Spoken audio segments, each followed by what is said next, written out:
We all know the debacle that Halo Infinite was when Xbox showed the gameplay of the cross-generational game this summer.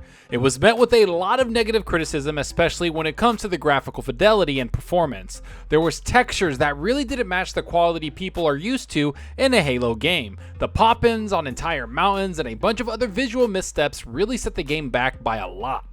And because of that, gamers all over the world were asking Xbox to fix the game and give us the quality that Halo deserves. Because while the gameplay looked top notch and the world looked bigger than any Halo we saw before, we as gamers still want the game to look just as good. And so when we saw Craig and all the other texture nightmares that came with the game, we as gamers were right to demand better. And from what 343 has done the last several months, it looks like our complaints are being heard loud and clear.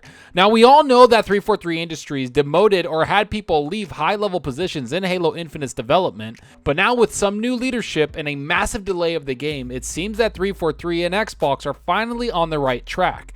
And to keep fans updated on the process with the development of the next Halo game, 343's new leader in place of the game gave a massive update on what they want to bring to the game. Not to mention they talk about a full year-and-a-half delay on the game, which will drop in holiday 2021 presumably, and from my perspective this is extremely positive because we see that Halo's developers understand the trust they must earn back from their fans. And from what this update shows us, it looks like the game is going to be getting a massive overhaul visually.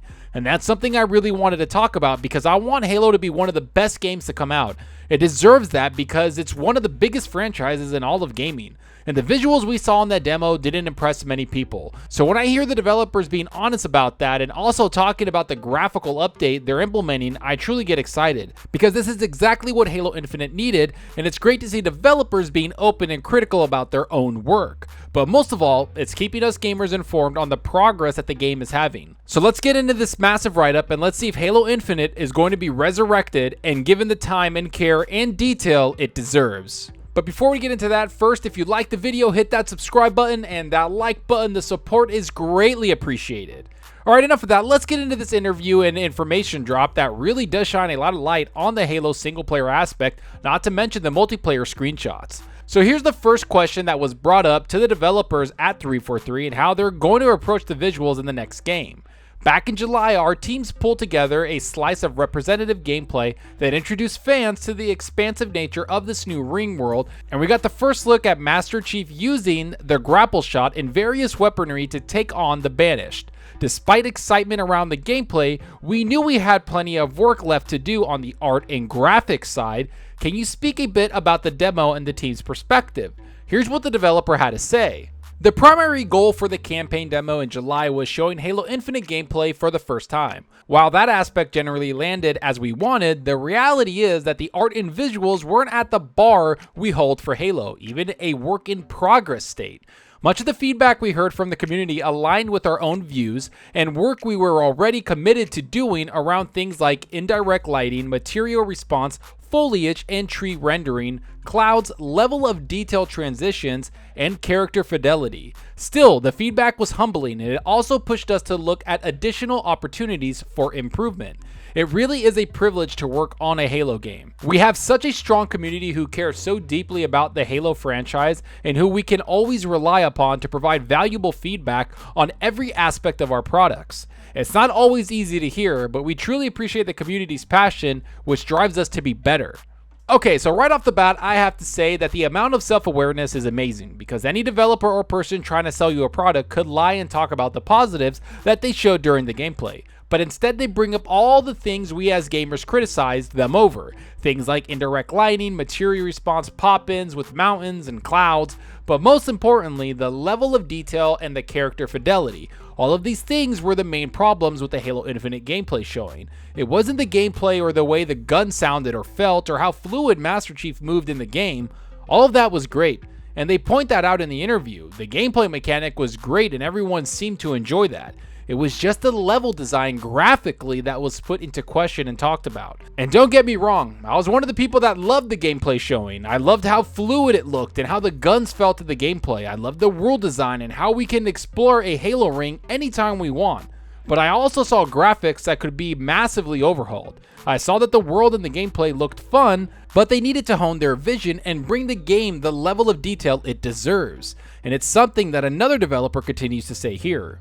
July was indeed a very much work in progress slice of the technology, and a reasonable set of key features from global illumination and dynamic time of day to GPU-driven rendering and variable rate shading were all in active development. Much of the graphics team's capacity, along with that of some key technical artists, was focused on achieving high resolution and performance, leading up to the demo, which meant several of these features didn't quite get the level of polish and bug fixing that was warranted. Visual fidelity is a very important goal for Halo Infinite, and the graphics and the art teams have been continually aspiring to working closely with each other to create the best looking Halo game ever. I definitely want to acknowledge the input that we got from the Halo community and our fanbase. Staying open to critical feedback and looking at areas where we can learn and do better is an inherent part of our culture at 343.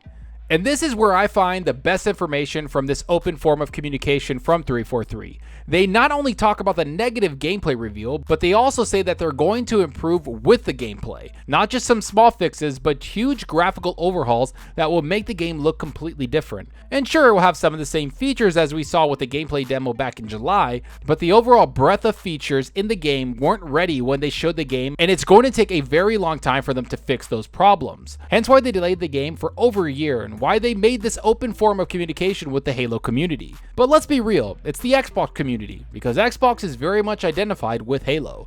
And for Halo to be shown with so many problems, it's no wonder so many people were worried about the game. So it's great to see 343 Industries come up plainly and talk about the concerns they heard from fans across the gaming world. But more importantly, they're front and center with their development process and want to make the best Halo game we've ever seen. They're surely making the biggest Halo ever made, that's no question.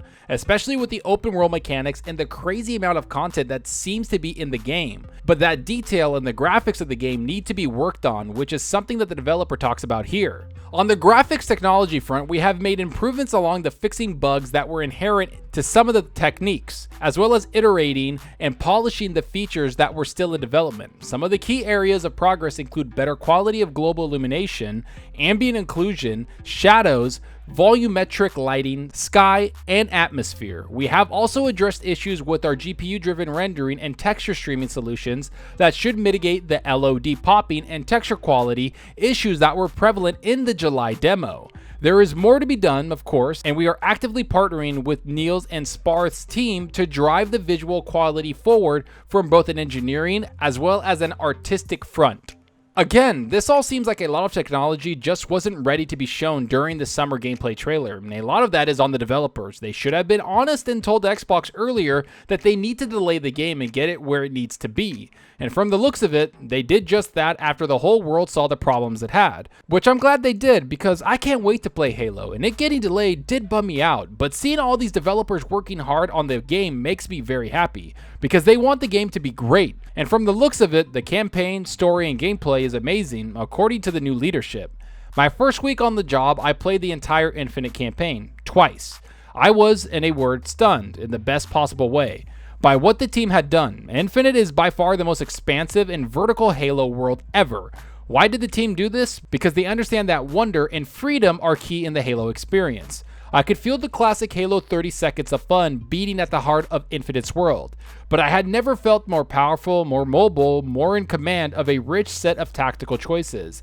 This was the Halo we imagined back in 2000, finally come to life after 20 years of technical and creative innovation. And there you have it. The one big thing Halo Infinite needs is a major graphics overhaul, and I think the developers are doing just that. Let's hope the next time they show this game, sometime probably in 2021 summer, we see just that. Because while we all love the multiplayer and it's the most important aspect of Halo, the campaign has a special place in all gamers' hearts, and Master Chief deserves the most respect when it comes to story and care. I'm sure 343 Industries and Xbox will deliver just that. But enough of what I think about all of this, tell me what you think about all of this. Are you excited to see the graphical overhaul? Can 343 Industries fix the graphics of the game in a year and a half?